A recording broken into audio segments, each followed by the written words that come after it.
अलग अलग क्वाड्रेंट, अलग अलग मार्ग। बचपन में मुझे समझ नहीं आता था कि पैसे के बारे में किस डैडी की बात मानूं। दोनों ही अच्छे इंसान थे, दोनों ही मेहनती थे, दोनों ही शक्तिशाली और करिश्माई व्यक्तित्व के धनी थे। दोनों ने ही कहा कि मुझे कॉलेज जाना चाहिए और सेना में भर्ती होकर अपने देश की सेवा करनी चाहिए, लेकिन उन्होंने पैसे के बारे में एक जैसी बातें नहीं कही या इस बारे में एक सी सलाह नहीं दी कि बड़े होने पर मुझे क्या बनना चाहिए। अब मैं अपने अमीर डैडी और अपने गरीब डैडी के चुने हुए करियर मार्गों के परिणामों की तुलना कर सकता था।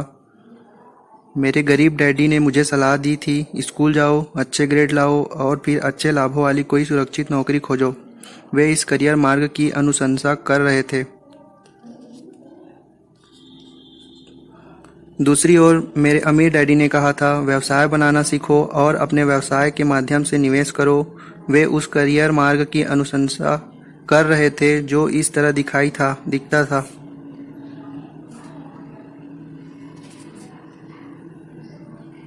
कैश फेलो क्वाड्रेंट के हर क्वाड्रेंट में पाए जाने वाले लोगों के बीच बुनियादी भावनात्मक और तकनीकी अंतर होते थे।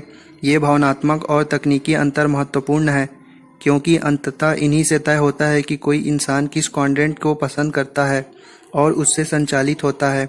मिसाल के तौर पर जिस व्यक्ति को नौकरी सुरक्षा की ज़रूरत होती है, उसके ई क्वाड्रेंट चुनने की सर्वाधिक संभावना होती है।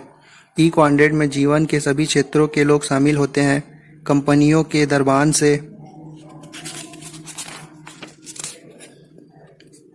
लेकर प्रेसिडेंट तक। जिस व्यक्ति को अपने दम पर चीजें करने की जरूरत महसूस होती है, वह अक्सर एस क्वाड्रेंट में पाया जाता है। स्वरोजगार या छोटे व्यवसाय का क्वाड्रेंट।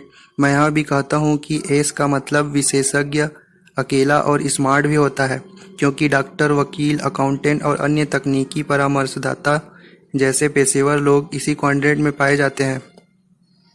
कैश फेलो क्वाड्रेंट पुस्तक बताती है कि एस क्वाड्रेंट जहां अधिकतर छोटे व्यवसाय मालिक काम करते हैं और बी क्वाड्रेंट जहां बड़ी कंपनियां पाई जाती है, में क्या फ़र्क होता है।